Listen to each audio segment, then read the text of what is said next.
ইসমু জাহান আপনি লিখেছেন, কোরআন মজিদে সিজদার আয়াত পাঠ করার পর কয়টি সিজদা দিতে হবে? সিজদার আয়াত পাঠ করার সাথে সাথেই কি সিজদা আদায় করতে হবে, নাকি সিজদাসমূহ সম্পূর্ণ কোরআন মজিদ খতম করার পর একত্রে আদায় করা যাবে?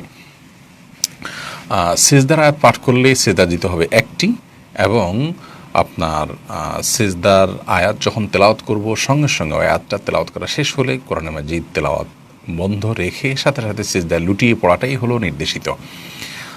আমরা যদি পরবর্তীতে করি, তেলাওয়াত শেষ করে উঠে করি, তাতেও আদায় হয়ে যাবে, কিন্তু এটি অনুত্তম, মাকরুহ তানজিহি বলেছেন অনেক ওলামা একরাম, যেমনটি রদ্দুল মুহতাসহ বিভিন্ন ফতোয়ার কিতাবে উঠে এসছে।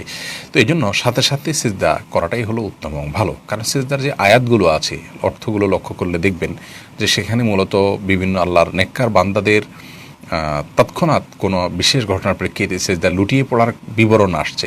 সেই বিবরণের কথা শুনে জানতে পেরে সঙ্গে সঙ্গে আমরাও লুটিয়ে পড়ে তাদের সাথে একতা পোষণ করব, এই জন্যই মূলত সিজদা দেওয়ার নির্দেশনা এসছে। তো আমি যদি সেটা 2-4-5 ঘন্টা পরে করি তাহলে তার সেই আবেদনটা থাকছে না। এই জন্য সিজদার আয়াত যখন তেলাওয়াত করব তখনই আমরা সিজদা লুটিয়ে পড়াটাই হলো উত্তম এবং ভালো।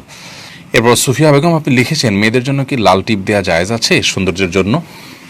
মেয়েদের জন্য কপালে লাল টিপ দেয়া এটা অনুচিত, কারণ এটি সাধারণত আমাদের সমাজে হিন্দুরা লাল কালারের বিশেষ ধরনের টিপ বা সিঁদুর যেটাকে আমরা বলি, এটা তারা ব্যবহার করে থাকেন। অতএব সেটার সাথে যাতে সাদৃশ্য না হয় সেই চেষ্টাটা আমাদের থাকা উচিত। নবী সাল্লাল্লাহু আলাইহি ওয়াসাল্লাম আমাদেরকে বলেছেন, সুনান আবু দাউদের হাদিসে আসছে যে মান তাশাব্বাহা বিকওমিন ফাহুয়া মিনহুম, যে ব্যক্তি কোনো জাতির সাথে সাদৃশ্য গ্রহণ করে সে তাদের অন্তর্ভুক্ত হয়। এই জন্য এটি অ্যাভয়েড করা উচিত। এরপরে প্রশ্ন করেছেন নাবিহা আক্তার, আপনি লিখেছেন, মহিলারা উমরা করার পর কতটুকু চুল কাটবে? মহিলারা উমরা করার পর পুরুষদের মতো চুল চাঁচবে না, বরং কাটতে হবে। আর কাটার ক্ষেত্রে 1 আঙ্গুল পরিমাণ বা আপনার 1 ইঞ্চি 1.5 ইঞ্চি পরিমাণ চুলের মাথার অংশে আমরা কাটব।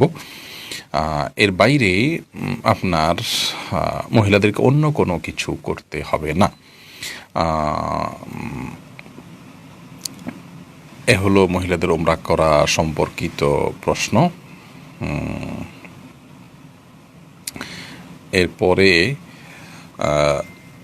তানভীর আহমেদ আপনি লিখেছেন, ব্যাকগ্রাউন্ড মিউজিক দিয়ে শর্ট ইসলামিক ভিডিও পোস্ট করা কি জায়েজ?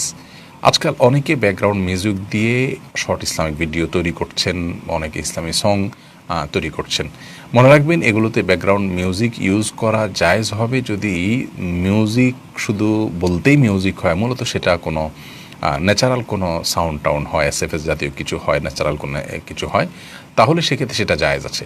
আর যদি মিউজিক্যাল কোনো ইনস্ট্রুমেন্ট ইউজ করা হয়, এরকম কোনো ব্যাকগ্রাউন্ড মিউজিক থাকে, তাহলে সেটা জায়েজ নয়। সেটা হোক ইসলামী কোনো বক্তব্যের ব্যাকগ্রাউন্ড মিউজিক হিসাবে দেন, অথবা কোরআন কারীমের কোনো আয়াতের ব্যাকগ্রাউন্ড মিউজিক হিসাবে দেন, কিংবা কোনো ইসলামী সঙ্গে দেন, যেখানেই দেন না কেন সেটি জায়েজ হবে না। এটা অনেক ভাই বোন অনেকে করছেন। আজকাল অনেক এ জাতীয় আপনার ব্যাকগ্রাউন্ড মিউজিক পাওয়া যায়, যেগুলোতে এত সূক্ষ্মভাবে মিউজিক্যাল ইনস্ট্রুমেন্ট ইউজ করা হয়েছে যে সেটা আসলে বুঝে ওঠা দায় এবং খুব কঠিন।